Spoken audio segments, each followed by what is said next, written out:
ನಮಸ್ಕಾರ ವೀಕ್ಷಕರೇ, lucky media Kannada YouTube ಚಾನಲ್ಗೆ ಸ್ವಾಗತ. ಸ್ನೇಹಿತರೆ, ಕರ್ನಾಟಕಕ್ಕೆ ಸಂಬಂಧಪಟ್ಟ ಹಾಗೆ ಎರಡನೇ ಹಂತದ ಮತದಾನಕ್ಕೆ ಇನ್ನೇನು ಕ್ಷಣಗಣನೆ ಆರಂಭ ಆಗಿದೆ ಅಂತ ಹೇಳ್ಬೋದು. ಅದರಲ್ಲೂ ಕೂಡ ಸುಮಾರು ಲೋಕಸಭಾ ಕ್ಷೇತ್ರಗಳು ತುಂಬ ತೀವ್ರ ಕುತೂಹಲತೆಯನ್ನು ಒಳಗೊಂಡಿದೆ ಸ್ನೇಹಿತರೆ. ಎರಡನೇ ಹಂತದಲ್ಲಿ 14 ಲೋಕಸಭಾ ಕ್ಷೇತ್ರಗಳಿಗೆ ಮತದಾನವನ್ನು ನಡೆಸಲಿಕ್ಕೆ ಚುನಾವಣಾ ಆಯೋಗ ನಿರ್ಧರಿಸಿದೆ. ಇನ್ನೇನು ಕೆಲವೇ ಕ್ಷಣಗಳಲ್ಲಿ ಮತದಾನಕ್ಕೆ ಕ್ಷಣಗಣನೆ ಆರಂಭವಾಗ್ತಿದೆ ಸ್ನೇಹಿತರೆ. ಎಲ್ಲರೂ ಕೂಡ ಮತದಾನ ಮಾಡಿ ಅಂತ ಹೇಳ್ತಾ ಇದು ಲಕ್ಕಿ ಮೀಡಿಯಾ ಕನ್ನಡದ ಚಾನಲ್ನ ಯೂಟ್ಯೂಬ್ನ ಕಳಕಳಿ ಅಂತ ಹೇಳ್ತಾ ಹೋಗ್ತೀನಿ ಸ್ನೇಹಿತರೆ. ಸೊ ಅದರಲ್ಲೂ ಕೂಡ ಶಿವಮೊಗ್ಗ ಲೋಕಸಭಾ ಚುನಾವಣೆಗೆ ಸಂಬಂಧಪಟ್ಟಾಗೆ ಶಿವಮೊಗ್ಗ ಲೋಕಸಭಾ ಚುನಾವಣೆ ಅಂತಕ್ಕಂಥ ಒಂದು ರೀತಿಯಾಗಿರ್ತಕ್ಕಂಥ ತೀವ್ರ ಕುತೂಹಲವನ್ನು ಹೊಂದಿರತಕ್ಕಂತಹ ಕದನ ಕಣ ಅಂತ ಹೇಳಿದ್ರು ಕೂಡ ತಪ್ಪಾಗಲಾರದು ಸ್ನೇಹಿತರೆ. ಇಲ್ಲಿ ಘಟಾನುಘಟಿ ನಾಯಕರು ಸ್ಪರ್ಧೆಯನ್ನು ಮಾಡಿರೋದ್ರಿಂದ ಒಂದು ರೀತಿಯಾಗಿರ್ತಕ್ಕಂಥ ತ್ರಿಕೋನ ಸ್ಪರ್ಧೆ ಏರ್ಪಟ್ಟಿದೆ ಶಿವಮೊಗ್ಗ ಲೋಕಸಭಾ ಚುನಾವಣೆ ಅಂತಕ್ಕಂಥದ್ದು. ಅದರಲ್ಲೂ ಕೂಡ ಶಿವಮೊಗ್ಗ ಲೋಕಸಭಾ ಚುನಾವಣೆ ಕಾಂಗ್ರೆಸ್ ಪಕ್ಷದಿಂದ ಗೀತಾ ಶಿವರಾಜ್ ಕುಮಾರ್ ಸ್ಪರ್ಧೆಯನ್ನು ಮಾಡ್ತಾ ಇದ್ದಾರೆ. BJP ಪಕ್ಷದಿಂದ BS ಯಡಿಯೂರಪ್ಪನವರ ಪುತ್ರರಾಗಿರ್ತಕ್ಕಂಥ BY ರಾಘವೇಂದ್ರ ಅವರು BJP ಕ್ಯಾಂಡಿಡೇಟ್ ಆಗಿ ಸ್ಪರ್ಧೆಯನ್ನು ಮಾಡ್ತಾ ಇದ್ದಾರೆ. ಅದರಲ್ಲೂ ಕೂಡ BJPಯ ಟಿಕೆಟ್ ತನ್ನ ಮಗನಿಗೆ ಹಾವೇರಿ ಕ್ಷೇತ್ರದ ಟಿಕೆಟನ್ನು ಸಿಕ್ಕಿಲ್ಲ ಅಂತ ಹೇಳಿ BJPಯ ಬಂಡಾಯ ನಾಯಕರಾಗಿ KS ಈಶ್ವರಪ್ಪನವರು ಶಿವಮೊಗ್ಗ ಲೋಕಸಭಾ ಚುನಾವಣೆ ಸ್ಪರ್ಧೆಯನ್ನು ಮಾಡಿರೋದ್ರಿಂದ ಒಂದು ರೀತಿಯಾಗಿರ್ತಕ್ಕಂಥ ಕದನ ಕಣ ಅಂತಕ್ಕಂಥ ತುಂಬ ತೀವ್ರ ಕುತೂಹಲತೆಯನ್ನು ಹೊಂದಿದೆ. ಎಲ್ಲೋ ಒಂದು ಕಡೆ ತ್ರಿಕೋನ ಸ್ಪರ್ಧೆ ಕೂಡಿದೆ ಅನ್ನುವಂಥದ್ದು ಕೂಡ ನಾವು ತಿಳಿತಾ ಹೋಗ್ಬೋದಾಗುತ್ತೆ ಸ್ನೇಹಿತರೆ. ಶಿವಮೊಗ್ಗ ಲೋಕಸಭಾ ಚುನಾವಣೆಗೆ ಸಂಬಂಧಪಟ್ಟಾಗೆ BJPಯ ಭದ್ರಕೋಟೆ ಅಂತ ಹೇಳಿದ್ರು ಕೂಡ ತಪ್ಪಾಗಲಾರ್ದು. ಸೊ ಅದರಿಂದ ಈ BJPಯ ಭದ್ರಕೋಟೆಯಲ್ಲಿ ಈ ಬಾರಿ ಬಂಡಾಯದ ಬಾವುಟವನ್ನು KS ಈಶ್ವರಪ್ಪನವರು ಆರಿಸಿರೋದ್ರಿಂದ ಎಲ್ಲೋ ಒಂದು ಕಡೆ ಈ ಒಂದು ಸನ್ನಿವೇಶಗಳು BJPಗೆ ಒಂದು ರೀತಿಯಾಗಿರ್ತಕ್ಕಂಥ ಸೂಕ್ತ ವಾತಾವರಣವನ್ನು ಹೊಂದಿಲ್ಲ ಅನ್ನುವಂಥದ್ದನ್ನ ಒಟ್ಟಾರೆಯಾಗಿ ಈ ಒಂದು ಲೋಕಸಭಾ ಕ್ಷೇತ್ರವನ್ನು ನೋಡಿದಾಗ ತಿಳಿತಾ ಹೋಗುತ್ತೆ ಗೆಳೆಯರೆ. ಸೊ ಅದರಲ್ಲೂ ಕೂಡ ಕಾಂಗ್ರೆಸ್ ಗೀತಾ ಶಿವರಾಜ್ ಕುಮಾರ್ ಅವರನ್ನು, ಅದರಲ್ಲೂ ಕೂಡ ಕಾಂಗ್ರೆಸ್ನ ಮಧು ಬಂಗಾರಪ್ಪನವರ ಅಕ್ಕ ಆಗಿರ್ತಕ್ಕಂತಹ ಗೀತಾ ಶಿವರಾಜ್ ಕುಮಾರ್ ಅವ್ರನ್ನ ಕಾಂಗ್ರೆಸ್ ಕ್ಯಾಂಡಿಡೇಟನ್ನು ಮಾಡಿರೋದ್ರಿಂದ ಕೂಡ ಎಲ್ಲೋ ಒಂದು ಕಡೆ ಒಂದು ರೀತಿಯಾಗಿರ್ತಕ್ಕಂಥ Bangarappa family versus Yediyurappa family ನಡೆಯುವಂಥ ಬಿಗ್ ಫೈಟ್ ಅಂತ ಹೇಳಿದ್ರು ಕೂಡ ತಪ್ಪಾಗಲಾರದು ಗೆಳೆಯರೆ. ಸೊ ಗೆಳೆಯರೆ, ಶಿವಮೊಗ್ಗ ಲೋಕಸಭಾ ಚುನಾವಣೆಗೆ ಸಂಬಂಧಪಟ್ಟ ಹಾಗೆ ಅಲ್ಲಿರ್ತಕ್ಕಂಥ ವಿಧಾನಸಭಾ ಶಾಸಕರ ಬಲವನ್ನು ನೋಡ್ತಾ ಹೋಗೋಣ. ಸೊ BJPಯ 4 MLAಗಳಲ್ಲಿ ಗೆದ್ದಿದ್ರೆ ಕಾಂಗ್ರೆಸ್ನ 3 MLAಗಳು ತಮ್ಮ ಶಕ್ತಿಯನ್ನು ಹೊಂದಿದ್ದಾರೆ ಅನ್ನುವಂಥದ್ದು. JDSನ 1 MLA ಕೂಡ ನಾವು ಶಿವಮೊಗ್ಗ ಲೋಕಸಭಾ ಚುನಾವಣೆಗೆ ಸಂಬಂಧಪಟ್ಟಾಗೆ ಅಲ್ಲಿರ್ತಕ್ಕಂಥ ವಿಧಾನಸಭಾ ಶಾಸಕರ ಸಂಖ್ಯೆಯನ್ನು ಕೂಡ ಗಮನಿಸ್ಬೋದಾಗುತ್ತೆ. BJPಯಿಂದ 4 ಜನ MLA ಇದ್ದರೆ ಕಾಂಗ್ರೆಸ್ಸಿಂದ 3, JDSಯಿಂದ 1 ಅಲ್ಲಿ ಗೆದ್ದಿದ್ದಾರೆ ಅನ್ನುವಂಥದ್ದು. ಗೆಳೆಯರೆ, ಶಿವಮೊಗ್ಗ ಲೋಕಸಭಾ ಚುನಾವಣೆಗೆ ಸಂಬಂಧಪಟ್ಟಾಗೆ ಶಿವಮೊಗ್ಗ ಲೋಕಸಭಾ ಕ್ಷೇತ್ರದ ಒಂದು ಇತಿಹಾಸವನ್ನು ನೋಡಿದಾಗ ಒಟ್ಟು 19 ಬಾರಿ ಆ ಕ್ಷೇತ್ರ ಲೋಕಸಭಾ ಚುನಾವಣೆಯನ್ನು ಎದುರಿಸಿದೆ. ಆ ಸಂದರ್ಭದಲ್ಲಿ 10 ಬಾರಿ ಕಾಂಗ್ರೆಸ್ ತನ್ನ ತೆಕ್ಕೆಗೆ ಈ ಒಂದು ಕ್ಷೇತ್ರವನ್ನು ತೆಗೆದುಕೊಂಡಿದ್ರೆ 6 ಬಾರಿ BJP ತನ್ನ ನಗೆಯನ್ನು ಬೀರಿದೆ ಅಂತ ಹೇಳ್ಬೋದು. ಸೊ 4 ಬಾರಿ, ಅದರಲ್ಲೂ ಕೂಡ ಕಾಂಗ್ರೆಸ್ನ 10 ಬಾರಿಯಲ್ಲಿ 4 ಬಾರಿ ಬಂಗಾರಪ್ಪನವರ ಹಿಡಿತದಲ್ಲಿತ್ತು ಈ ಒಂದು ಕ್ಷೇತ್ರ ಅನ್ನುವಂಥದ್ದನ್ನ ಕೂಡ ನಾವು ಗಮನಿಸ್ಬೋದಾಗುತ್ತೆ ಸ್ನೇಹಿತರೆ. ಸೊ ಇದು ವೆರಿ ಇಂಪಾರ್ಟೆಂಟ್ ಆಗ್ತಾ ಹೋಗುತ್ತೆ. ಕ್ಷೇತ್ರದ ಇತಿಹಾಸವನ್ನು ನೋಡಿದಾಗ ಎಲ್ಲೋ ಒಂದು ಕಡೆ ಇದು ಕಾಂಗ್ರೆಸ್ನ ಭದ್ರಕೋಟೆ ಆಗಿತ್ತು. ಇತ್ತೀಚಿನ ದಿನಗಳಲ್ಲಿ ಅದನ್ನು BJP ತನ್ನ ತೆಕ್ಕೆಗೆ ತೆಗೆದುಕೊಂಡಿರುವಂಥದ್ದು ಸ್ಪಷ್ಟವಾಗಿ ಕಾಣ್ತಾ ಇದೆ. ಪ್ರಸ್ತುತ ಅಲ್ಲಿರ್ತಕ್ಕಂಥ ಟ್ರೆಂಡನ್ನು ನೋಡ್ತಾ ಇದ್ದಾಗ ಎಲ್ಲೋ ಒಂದು ಕಡೆಗೆ BJPಗೆ ಫೇವರ್ ಇರುವಂತಹ ಕ್ಷೇತ್ರ ಅಂತ ಹೇಳಿದ್ರು ಕೂಡ ತಪ್ಪಾಗಲಾರ್ದು. ಸೊ ಇದಕ್ಕೆ ಸಂಬಂಧಪಟ್ಟಾಗೆ ಜೂನ್ 4ರಂದು ಫಲಿತಾಂಶ ಬಂದಾಗೆ ಮಾತ್ರ ಅದರ ಒಂದು ಪರಿಣಾಮ ಏನಿದೆ ಅನ್ನುವಂಥದ್ದು ಕೂಡ ನಾವು ತಿಳಿತಾ ಹೋಗ್ಬೋದಾಗುತ್ತೆ. ಸೊ ಒಟ್ಟಾರೆಯಾಗಿ KS ಈಶ್ವರಪ್ಪನವರ ಸ್ಪರ್ಧೆಯಿಂದ ಎಲ್ಲೋ ಒಂದು ಕಡೆ BJPಗೆ ಒಂದು ರೀತಿಯಾಗಿರ್ತಕ್ಕಂಥ ಮತಗಳ ವಿಭಜನೆ ಆಗುವಂಥ ಚಾನ್ಸಸ್ಸನ್ನು ಕೂಡ ಇರೋದ್ರಿಂದ so neck to neck fight ಇದೆ ಸ್ನೇಹಿತರೆ. ಸೊ ಕಾಂಗ್ರೆಸ್ ಮತ್ತು BJPಯ ನಡುವೆ ಅನ್ನುವಂಥದ್ದು ಎಲ್ಲೋ ಒಂದು ಕಡೆ ಈ ಒಂದು ತ್ರಿಕೋನ ಸ್ಪರ್ಧೆಯಿಂದ ಯಾವ ರೀತಿಯಾದಂಥ ಫಲಿತಾಂಶ ಬರುತ್ತೆ ಅನ್ನುವಂಥದ್ದನ್ನ ನಾವು ಜೂನ್ 4ರಂದು ಕಾಯ್ದು ನೋಡಬೇಕಾಗುತ್ತೆ. ಪ್ರಸ್ತುತದಲ್ಲಿ ಇರ್ತಕ್ಕಂಥ ಟ್ರೆಂಡ್ ಎಲ್ಲೋ ಒಂದು ಕಡೆ BJPಗೆ ಮುನ್ನಡೆಯನ್ನು ಕೊಡ್ತಾ ಇದೆ ಈ ಒಂದು ಕ್ಷೇತ್ರಗಳು ಅನ್ನುವಂಥದ್ದನ್ನ ನಾವು ತಿಳಿತಾ ಹೋಗ್ಬೋದಾಗುತ್ತೆ ಗೆಳೆಯರೆ. ಇನ್ನು ದಾವಣಗೆರೆ ಲೋಕಸಭಾ ಕ್ಷೇತ್ರ, ಇದು ಕೂಡ ಒಂದು ರೀತಿ ತೀವ್ರ ಕುತೂಹಲವನ್ನು ಹೊಂದಿರತಕ್ಕಂತಹ ಲೋಕಸಭಾ ಕ್ಷೇತ್ರ. ಇದೊಂದು ರೀತಿಯ ಮಹಿಳಾ ಸ್ಪರ್ಧೆಯನ್ನು ಇರ್ತಕ್ಕಂತಹ ಕ್ಷೇತ್ರ ಅಂತ ಹೇಳಿದ್ರು ಕೂಡ ತಪ್ಪಾಗಲಾರದು ಸ್ನೇಹಿತರೆ. ಅದರಲ್ಲೂ ಕೂಡ ದಾವಣಗೆರೆ ಲೋಕಸಭಾ ಕ್ಷೇತ್ರಕ್ಕೆ ಸಂಬಂಧಪಟ್ಟ ಹಾಗೆ ಕಾಂಗ್ರೆಸ್ ಅಭ್ಯರ್ಥಿಯಾಗಿ ಪ್ರಭಾ ಮಲ್ಲಿಕಾರ್ಜುನ್ ಅವರು ಸ್ಪರ್ಧೆಯನ್ನು ಮಾಡ್ತಾ ಇದ್ದಾರೆ. ಇನ್ನು BJP ಅಭ್ಯರ್ಥಿಯಾಗಿ ಪ್ರಸ್ತುತ ಸಿಟ್ಟಿಂಗ್ MP ಆಗಿರ್ತಕ್ಕಂತಹ ಸಿದ್ದೇಶ್ವರ್ ಅವರ ಪತ್ನಿಯಾಗಿರುವಂತಹ ಗಾಯತ್ರಿ ಸಿದ್ದೇಶ್ವರ್ ಅವರು ಸ್ಪರ್ಧೆಯನ್ನು ಮಾಡ್ತಾ ಇದ್ದಾರೆ. ಅದರಲ್ಲೂ ಕೂಡ ಕಾಂಗ್ರೆಸ್ನ ಟಿಕೆಟ್ ವಂಚಿತರಾಗಿರುವಂತಹ ವಿನಯ್ ಕುಮಾರ್ ಅವರು ಕೂಡ ಸ್ಪರ್ಧೆಯನ್ನು ಮಾಡ್ತಾ ಇದ್ದಾರೆ ಪಕ್ಷೇತರರಾಗಿ ಅನ್ನುವಂಥದ್ದು. ಸೊ ದಾವಣಗೆರೆ ಲೋಕಸಭಾ ಕ್ಷೇತ್ರ ಕೂಡ ಒಂದು ರೀತಿಯಾಗಿರ್ತಕ್ಕಂಥ ತ್ರಿಕೋನ ಸ್ಪರ್ಧೆಯಿಂದ ಕೂಡಿದೆ ಅಂತ ಹೇಳಿದ್ರು ಕೂಡ ತಪ್ಪಾಗಲಾರ್ದು. ಬಿಕಾಸ್ ಆಫ್ ವಿನಯ್ ಕುಮಾರ್ ಅವರು ಪಕ್ಷೇತರವಾಗಿ ಸ್ಪರ್ಧೆ ಮಾಡೋದ್ರಿಂದ ಕಾಂಗ್ರೆಸ್ನ ಒಂದು ಟಿಕೆಟ್ ಆಕಾಂಕ್ಷಿಯಾಗಿದ್ದರು. ಬಟ್ ಕಾರಣಾಂತರಗಳಿಂದ ಕಾಂಗ್ರೆಸ್ ಅವರಿಗೆ ಟಿಕೆಟನ್ನು ಕೊಡಲಿಲ್ಲ. ಸೊ ಅದರಿಂದ ಅವರು ಕೂಡ ಹಳ್ಳಿಗಳಲ್ಲಿ ಜನಾಭಿಪ್ರಾಯವನ್ನು ಸಂಗ್ರಹಿಸಿ ಕೊನೆಯದಾಗಿ ಪಕ್ಷೇತರರಾಗಿ ನಿಲ್ಲೋದಕ್ಕೆ ತೀರ್ಮಾನವನ್ನು ಮಾಡಿ ಪಕ್ಷೇತರರಾಗಿ ಅವರು ಕೂಡ ಕಣಕ್ಕೆ ಇಳಿದಿದ್ದಾರೆ ಎನ್ನುವಂಥದ್ದು. ಸೊ ಒಟ್ಟಾರೆಯಾಗಿ ದಾವಣಗೆರೆ ಲೋಕಸಭಾ ಕ್ಷೇತ್ರಕ್ಕೆ ಸಂಬಂಧಪಟ್ಟ ಒಂದು ರೀತಿಯಾಗಿರ್ತಕ್ಕಂತಹ ಕದನ ಕಣ ತುಂಬ ಕುತೂಹಲತೆಯಿಂದ ಕೂಡಿದೆ ಅಂತ ಹೇಳಿದ್ರು ಕೂಡ ತಪ್ಪಾಗಲಾರದು. ಕಾಂಗ್ರೆಸ್ಸಿಂದ ಪ್ರಭಾ ಮಲ್ಲಿಕಾರ್ಜುನ್ ಅವರ ಸ್ಪರ್ಧೆ ಇದ್ದರೆ BJPಯಿಂದ ಗಾಯತ್ರಿ ಸಿದ್ದೇಶ್ ಅವರು, ಪಕ್ಷೇತರರಾಗಿ ವಿನಯ್ ಕುಮಾರ್ ಅವರು ಸ್ಪರ್ಧೆ ಇರೋದ್ರಿಂದ ಎಲ್ಲೋ ಒಂದು ರೀತಿಯಾಗಿರ್ತಕ್ಕಂತಹ ಟಫ್ ಫೈಟನ್ನು ಈ ಒಂದು ಕ್ಷೇತ್ರದಲ್ಲಿ ನೋಡ್ಬೋದಾಗುತ್ತೆ ಗೆಳೆಯರೆ.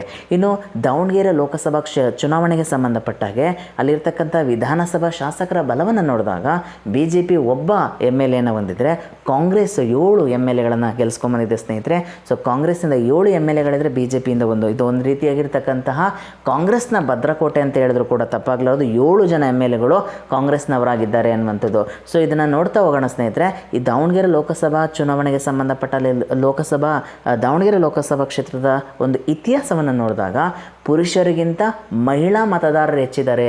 ಅಲ್ಲಿ ಪುರುಷರಿಗಿಂತ ಮಹಿಳಾ ಮತದಾರರು ಹೆಚ್ಚಿರೋದ್ರಿಂದ ಸೊ ಮಹಿಳಾ ಮತದಾರರ ಒಂದು ರೀತಿ ಇರ್ತಕ್ಕಂಥ ಮತದಾನ ಏನಿದೆಯಲ್ಲ ಅದೊಂದು ರೀತಿ ಫಲಿತಾಂಶದ ಮೇಲೆ ತುಂಬ ಪರಿಣಾಮವನ್ನು ಬೀರುತ್ತೆ ಅನ್ನುವಂಥದ್ದನ್ನ ಗಮನಿಸ್ಬೋದಾಗುತ್ತೆ ಗೆಳೆಯರೆ. ಸೊ ಅದರಿಂದ ತುಂಬ ಇಂಪಾರ್ಟೆಂಟಾಗಿ ಈ ಪಾಯಿಂಟ್ನ ಗಮನಿಸಬೇಕಾಗುತ್ತೆ. ಸೊ ದಾವಣಗೆರೆ ಲೋಕಸಭಾ ಕ್ಷೇತ್ರ ಪುರುಷ ಮತದಾರರಿಗಿಂತ ಮಹಿಳೆ ಮತದಾರರನ್ನು ಜಾಸ್ತಿ ಹೊಂದಿದೆ ಅನ್ನುವಂಥದ್ದು ವಿಶೇಷವಾಗುತ್ತೆ. ಸೊ ಅಲ್ಲಿ 6 ಬಾರಿ ಕಾಂಗ್ರೆಸ್ ತನ್ನ ಗೆಲುವಿನ ನಗೆಯನ್ನು ಬೀರಿದರೆ 6 ಬಾರಿ BJP ಕೂಡ ತನ್ನ ಗೆಲುವಿನ ನಗೆಯನ್ನು ಬೀರಿದೆ ಅನ್ನುವಂಥದ್ದು. ಸೊ ದಾವಣಗೆರೆ ಲೋಕಸಭಾ ಕ್ಷೇತ್ರಕ್ಕೆ ಸಂಬಂಧಪಟ್ಟ ಒಂದು ಇತಿಹಾಸ ಆಗಿರುತ್ತೆ ಸ್ನೇಹಿತರೆ. ಸೊ ಒಟ್ಟಾರೆಯಾಗಿ ದಾವಣಗೆರೆ ಲೋಕಸಭಾ ಕ್ಷೇತ್ರದಲ್ಲಿ BJP ಮತ್ತು ಕಾಂಗ್ರೆಸ್ ಮತ್ತು ಪಕ್ಷೇತರಾಗಿರ್ತಕ್ಕಂಥ 3 ಜನರ ನಡುವೆ ಒಂದು ರೀತಿ ನೆಕ್ ಟು ನೆಕ್ ಫೈಟ್ ಇದೆ ಅಂತ ಹೇಳ್ಬೋದು. ಅದರಲ್ಲೂ ಕೂಡ ಪ್ರಭಾ ಮಲ್ಲಿಕಾರ್ಜುನ್ ಅವರು ಕೂಡ ಕೆಲವು ಟ್ರಸ್ಟ್ಗಳನ್ನ ಮುಖಾಂತರ ಒಂದು ರೀತಿಯಾಗಿರ್ತಕ್ಕಂತಹ ಒಳ್ಳೆಯ ಕಾರ್ಯಗಳನ್ನ ಮಾಡಿರೋದು ಅವರಿಗೆ ಶ್ರೀರಕ್ಷೆ ಆಗಿತ್ತಂದರೆ ಸೊ ಕಾಂಗ್ರೆಸ್ನ ಗ್ಯಾರಂಟಿಗಳು ಅವರ ಕೈ ಹಿಡಿತಾ ಅನ್ನುವಂಥದ್ದನ್ನ ನಾವು ಗಮನಿಸ್ಬೋದಾಗುತ್ತೆ. ಅದರಲ್ಲೂ ಕೂಡ ಗಾಯತ್ರಿ ಸಿದ್ದೇಶ್ ಅವರವರಿಗೆ ಎಲ್ಲ ಒಂದು ಕಡೆ ಇರ್ತಕ್ಕಂಥ ಮೋದಿಯ ಪರವಾಗಿರ್ತಕ್ಕಂಥ ಅಲೆಗಳು ಅಥವಾ BJPಯ ಇಂದಿನ ವರ್ಷಗಳಲ್ಲಿ ಮಾಡಿರ್ತಕ್ಕಂತಹ ಕಾರ್ಯಸಾಧನೆಗಳು ಅವರಿಗೆ ಕೈ ಹಿಡಿತವ ಅನ್ನುವಂಥದ್ದನ್ನು ಕೂಡ ನಾವು ಜೂನ್ 5ರಂದು ಇದರ ಬಗ್ಗೆ ನಾವು ಸಂಪೂರ್ಣವಾಗಿರ್ತಕ್ಕಂಥ ಫಲಿತಾಂಶವನ್ನು ನೋಡಿದಾಗ ಮಾತ್ರ ಒಂದು ರೀತಿಯಾಗಿರ್ತಕ್ಕಂಥ ಕ್ಲಾರಿಟಿ ಸಿಗ್ತಾ ಹೋಗುತ್ತೆ ಗೆಳೆಯರೆ.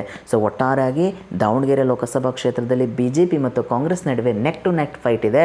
ಎಲ್ಲೋ ಒಂದು ರೀತಿಯಾಗಿರ್ತಕ್ಕಂಥ ವಾತಾವರಣ ಟ್ರೆಂಡನ್ನು ನೋಡಿದಾಗ ಕಾಂಗ್ರೆಸ್ಗೆ ತುಂಬ ಫೇವರ್ ಇರುವಂತಹ ಕ್ಷೇತ್ರ ಅಂತ ಹೇಳಿದ್ರು ಕೂಡ ತಪ್ಪಾಗಲಾರದು ಸ್ನೇಹಿತರೆ. So neck to neck fight ಇದೆ, 50-50 ಅಂತ ಹೇಳಲಾಗ್ತಾ ಇದೆ. ಸೊ ಒಂದು ರೀತಿಯಾಗಿರ್ತಕ್ಕಂಥ ಯಾರೇ ಗೆದ್ದರೂ ಕೂಡ ಮಾರ್ಜಿನಲ್ ವೋಟನ್ನು ತುಂಬ ಕಡಿಮೆ ಅಂತರದಲ್ಲಿ ವಿನ್ ಆಗುವಂಥ ಚಾನ್ಸಸನ್ನು ನಾವು ಗಮನಿಸ್ಬೋದಾಗುತ್ತೆ ಸ್ನೇಹಿತರೆ. ಇನ್ನೊಂದು ಲೋಕಸಭಾ ಕ್ಷೇತ್ರವನ್ನು ನೋಡ್ತಾ ಹೋಗೋಣ. ಇದು ಕೂಡ ತುಂಬ ಕ್ಯೂರಿಯಾಸಿಟಿಯನ್ನು ಹೊಂದಿರತಕ್ಕಂಥ ತುಂಬ ಪ್ರತಿಷ್ಠೆಯ ಕಣದಿಂದ ಕೂಡಿರ್ತಕ್ಕಂಥ ಧಾರವಾಡ ಲೋಕಸಭಾ ಕ್ಷೇತ್ರ ಅಂತ ಹೇಳ್ಬೋದು. ಸೊ ಧಾರವಾಡ ಲೋಕಸಭಾ ಕ್ಷೇತ್ರ ಅನ್ನುವಂಥದ್ದು ಕೂಡ ಒಂದು ರೀತಿ ತೀವ್ರ ಕದನ ಕುತೂಹಲದಿಂದ ಕೂಡಿರ್ತಕ್ಕಂಥ ಕ್ಷೇತ್ರ. ಅಲ್ಲಿ ಮಂತ್ರಿಯಾಗಿರ್ತಕ್ಕಂತಹ ಕೇಂದ್ರ ಮಂತ್ರಿಯಾಗಿರುವಂತಹ ಪ್ರಹ್ಲಾದ ಜೋಶಿ ಅವರು BJPಯ ಅಭ್ಯರ್ಥಿಯಾಗಿದ್ದರೆ ಸೊ ಕಾಂಗ್ರೆಸ್ನಿಂದ ವಿನೋದ್ ಅಸೂಟಿ ಅವರು ಅಲ್ಲಿ ಅಭ್ಯರ್ಥಿಯಾಗಿದ್ದಾರೆ. ಸೊ ಅಲ್ಲಿ ಒಂದು ರೀತಿ ಧಾರವಾಡದ ಒಂದು ಇಬ್ಬರು ಅಭ್ಯರ್ಥಿಗಳ ನಡುವೆ ಒಂದು ರೀತಿಯಾಗಿರ್ತಕ್ಕಂಥ ಪೈಪೋಟಿಯೇ ತುಂಬ ಒಂದು ರೀತಿಯಾಗಿರ್ತಕ್ಕಂಥ ಗಂಭೀರತೆಯಿಂದ ಕೂಡಿದೆ ಅಂತ ಹೇಳಿದ್ರು ಕೂಡ ತಪ್ಪಾಗಲಾರದು. ಅದರಿಂದ ಧಾರವಾಡ ಲೋಕಸಭಾ ಕ್ಷೇತ್ರಕ್ಕೆ ಸಂಬಂಧಪಟ್ಟ ಹಾಗೆ ಸೊ ಪ್ರಹ್ಲಾದ್ ಜೋಶಿ ಅವರಿಗೆ ಒಂದು ರೀತಿಯಾಗಿರ್ತಕ್ಕಂಥ ಕೆಲವು ಅವರ ಕೇಂದ್ರ ಮಂತ್ರಿಯಾಗಿರುವಂತಹ ಸಂದರ್ಭದಲ್ಲಿ ಮಾಡಿರ್ತಕ್ಕಂಥ ಕಾರ್ಯಗಳು ಅವರಿಗೆ ಶ್ರೀರಕ್ಷೆ ಆಗಿತ್ತು ಅಂತಂದರೆ ವಿನೋದ್ ಅಸೂಟಿ ಅವರಿಗೆ ಪ್ರಸ್ತುತ ಇರುವಂತಹ ಕಾಂಗ್ರೆಸ್ ಗೌರ್ಮೆಂಟ್ನ 5 ಗ್ಯಾರಂಟಿಗಳವರಿಗೆ ಒಂದು ರೀತಿಯಾಗಿರ್ತಕ್ಕಂಥ ಮತದಾರನ ಅವ್ರನ್ನ ಕೈ ಹಿಡಿಯುವಂತೆ ಮಾಡುತ್ತಾ ಅನ್ನೋದನ್ನು ಕೂಡ ನಾವು ಗಮನಿಸ್ಬೋದಾಗುತ್ತೆ ಸ್ನೇಹಿತರೆ. ಇನ್ನು ಧಾರವಾಡ ಲೋಕಸಭಾ ಕ್ಷೇತ್ರಕ್ಕೆ ಸಂಬಂಧಪಟ್ಟ ಹಾಗೆ ಅಲ್ಲಿ 8 MLA ಕ್ಷೇತ್ರಗಳನ್ನು ಹೊಂದಿದೆ ಈ ಧಾರವಾಡ ಲೋಕಸಭಾ ಕ್ಷೇತ್ರ. ಅಲ್ಲಿ BJPಯಿಂದ 4 ಜನ ಗೆದ್ದಿದ್ದಾರೆ, ಕಾಂಗ್ರೆಸ್ಸಿಂದ 4 ಜನ ಗೆದ್ದಿದ್ದಾರೆ ಸರ್. ಅದರಿಂದ ಎಲ್ಲೋ ಒಂದು ಕಡೆ ಶಾಸಕರ ಬಲವನ್ನು ನೋಡಿದಾಗ 50-50 ಅಂತ ಹೇಳಿದ್ರು ಕೂಡ ಗಮನಿಸ್ಬೋದಾಗುತ್ತೆ ಸ್ನೇಹಿತರೆ. ಇನ್ನು ಈ ಧಾರವಾಡ ಲೋಕಸಭಾ ಕ್ಷೇತ್ರಕ್ಕೆ ಸಂಬಂಧಪಟ್ಟ ಇತಿಹಾಸವನ್ನು ಗಮನಿಸಿದಾಗ ಸಂಸತ್ತಿನ ಮೊದಲ ಮಹಿಳಾ ಸದಸ್ಯ ಆಗಿರುವಂತಹ ಸರೋಜಿನಿ ಮಹಿಷಿ ಅವರು ಈ ಸ್ಥಾನವನ್ನು ಈ ಒಂದು ಕ್ಷೇತ್ರವನ್ನು 4 ಬಾರಿ ಪ್ರತಿನಿಧಿಸಿದ್ದಾರೆ ಅನ್ನುವಂಥದ್ದು ತುಂಬ ವಿಶೇಷವಾಗ್ತದೆ ಸ್ನೇಹಿತರೆ. ಅದರಲ್ಲೂ ಕೂಡ ಈ ಒಂದು ಕ್ಷೇತ್ರ 17 ಬಾರಿ ಚುನಾವಣೆಯನ್ನು ಎದುರಿಸಿದರೆ 10 ಬಾರಿ ಕಾಂಗ್ರೆಸ್ ತನ್ನ ತೆಕ್ಕೆಗೆ ಈ ಕ್ಷೇತ್ರವನ್ನು ತೆಗೆದುಕೊಂಡಿದೆ, 7 ಬಾರಿ BJP ತನ್ನ ವಶಕ್ಕೆ ತೆಗೆದುಕೊಂಡಿದೆ ಅನ್ನುವಂಥದ್ದನ್ನ ಈ ಕ್ಷೇತ್ರದ ಇತಿಹಾಸದ ಬಗ್ಗೆ ತಿಳಿತಾ ಹೋದಾಗ ನಮಗೆ ತಿಳಿತಾ ಹೋಗುತ್ತೆ ಸ್ನೇಹಿತರೆ. ಅದರಲ್ಲೂ ಕೂಡ ಬ್ರಾಹ್ಮಣರು 10 ಬಾರಿ ಗೆದ್ದಿದ್ರೆ ಕುರುಬರು 4 ಬಾರಿ ವಿನ್ ಆಗಿದ್ದಾರೆ. ಲಿಂಗಾಯತರವರು 3 ಬಾರಿ ತನ್ನ ಕ್ಷೇತ್ರವನ್ನು ಗೆದ್ದಿದ್ದಾರೆ. ಎಲ್ಲೋ ಒಂದು ಕಡೆ ಬ್ರಾಹ್ಮಣರ ಪ್ರಾಬಲ್ಯವನ್ನು ಹೊಂದಿರತಕ್ಕಂತಹ ಕ್ಷೇತ್ರ ಅಂತ ಹೇಳಿದ್ರು ಕೂಡ ತಪ್ಪಾಗಲಾರ್ದು. ಸೊ ಬ್ರಾಹ್ಮಣ ಸಮುದಾಯಕ್ಕೆ ಸೇರಿರುವಂತಹ ನಾಯಕರು ತುಂಬ ರಿಪೀಟೆಡ್ ಆಗಿ ಆಯ್ಕೆಯಾಗಿ ಬರ್ತಾ ಇದ್ದಾರೆ. ಸೊ ಪ್ರಹ್ಲಾದ್ ಜೋಶಿ ಅವರು ಲಿಂಗಾಯತ ಸಮುದಾಯಕ್ಕೆ ಸೇರಿರೋದ್ರಿಂದ ಮತ್ತು ವಿನೋದ್ ಅಸೂಟಿಯವರು ಕೂಡ ಲಿಂಗಾಯತ ಸಮುದಾಯಕ್ಕೆ ಸೇರೋದನ್ನ ಎಲ್ಲೋ ಒಂದು ರೀತಿಯಾಗಿ ಸೇರಿರೋದ್ರಿಂದ ಮತದಾನ ಯಾವ ರೀತಿಯಾಗಿರ್ತಕ್ಕಂತಹ ಟ್ರೆಂಡನ್ನು ಕೊಡುತ್ತೆ ಮತದಾರ ಅನ್ನುವಂಥದ್ದನ್ನ ನಾವು ತಿಳಿಬೇಕಾಗುತ್ತೆ ಸ್ನೇಹಿತರೆ. ಸೊ ಒಟ್ಟಾರೆಯಾಗಿ ಧಾರವಾಡ ಲೋಕಸಭಾ ಕ್ಷೇತ್ರ ಅನ್ನುವಂಥದ್ದು ಕೂಡ ಒಂದು ರೀತಿಯಾಗಿರ್ತಕ್ಕಂತಹ ಕರ್ನಾಟಕಕ್ಕೆ ಸಂಬಂಧಪಟ್ಟ ಹಾಗೆ ತುಂಬ ಪ್ರತಿಷ್ಠೆಯ ಕಣದಿಂದ ಕೂಡಿರ್ತಕ್ಕಂತಹ ಲೋಕಸಭಾ ಕ್ಷೇತ್ರ ಅಂತ ಹೇಳಿದ್ರು ಕೂಡ ತಪ್ಪಾಗಲಾರ್ದು. ಸೊ ಕೇಂದ್ರ ಸಚಿವರಿಗೆ ತಾವು ಕೇಂದ್ರ ಮಂತ್ರಿಯಾಗಿದ್ದಂತಹ ಮಾಡಿರುವಂತಹ ಕಾರ್ಯಗಳು ಶ್ರೀರಕ್ಷೆ ಆಗಿದ್ದರೆ, ಸೊ ವಿನೋದ್ ಅಸೂಟಿ ಅವರಿಗೆ ಪ್ರಸ್ತುತ ಕಾಂಗ್ರೆಸ್ ಗೌರ್ಮೆಂಟ್ನ 5 ಗ್ಯಾರಂಟಿಗಳು ಶ್ರೀರಕ್ಷೆ ಆಗಿದೆ. ಸೊ ಒಟ್ಟಾರೆಯಾಗಿ ಇಬ್ಬರ ನಡುವೆ ಒಂದು ರೀತಿಯಾಗಿರ್ತಕ್ಕಂಥ ಬಿರುಸಿನ ಪೈಪೋಟಿ ಇರೋದ್ರಿಂದ ಎಲ್ಲೋ ಒಂದು ಕಡೆ ಒಂದು ರೀತಿ ನೆಕ್ ಟು ನೆಕ್ ಫೈಟ್ ಇರೋದ್ರಿಂದ ಬಟ್ BJPಗೆ ಫೇವರ್ ಇರುವಂತಹ ಕ್ಷೇತ್ರ ಅಂತ ಹೇಳ್ಬೋದು. ಪ್ರಸ್ತುತ ಟ್ರೆಂಡಿಂಗ್ನ ಪ್ರಕಾರ ಎಲ್ಲೋ ಒಂದು ಕಡೆ BJP ತನ್ನ ಈ ವಶಕ್ಕೆ ತೆಗೆದುಕೊಳ್ಳುವಂಥ ಅವಕಾಶಗಳು ತುಂಬ ಜಾಸ್ತಿ ಇದೆ ಈ ಕ್ಷೇತ್ರವನ್ನು ಅಂತ ಹೇಳಿದ್ರು ಕೂಡ ತಪ್ಪಾಗಲಾರದು ಸ್ನೇಹಿತರೆ. ಸೊ ಯಾರೆಲ್ಲ lucky media Kannada YouTube channel subscribe ಮಾಡಿಲ್ಲ ದಯವಿಟ್ಟು ಸಬ್ಸ್ಕ್ರೈಬ್ ಮಾಡಿ, ಶೇರ್ ಮಾಡಿ, ಲೈಕ್ ಮಾಡಿ ಅಂತ ಹೇಳ್ತಾ, ಸೊ ಈ ವಿಡಿಯೋ ಇಷ್ಟ ಇದ್ದರೆ ಕಮೆಂಟ್ ಸೆಕ್ಷನಲ್ಲಿ ಕಮೆಂಟ್ ಮಾಡಿ ಅಂತ ಹೇಳ್ತೀನಿ ಸ್ನೇಹಿತರೆ. ಯಾರೆಲ್ಲ ಈ ವಿಡಿಯೋ ನೋಡಿದ್ರೆ ಅವ್ರಿಗೆ ಧನ್ಯವಾದಗಳು ಹೇಳ್ತೀನಿ. Thank you so much.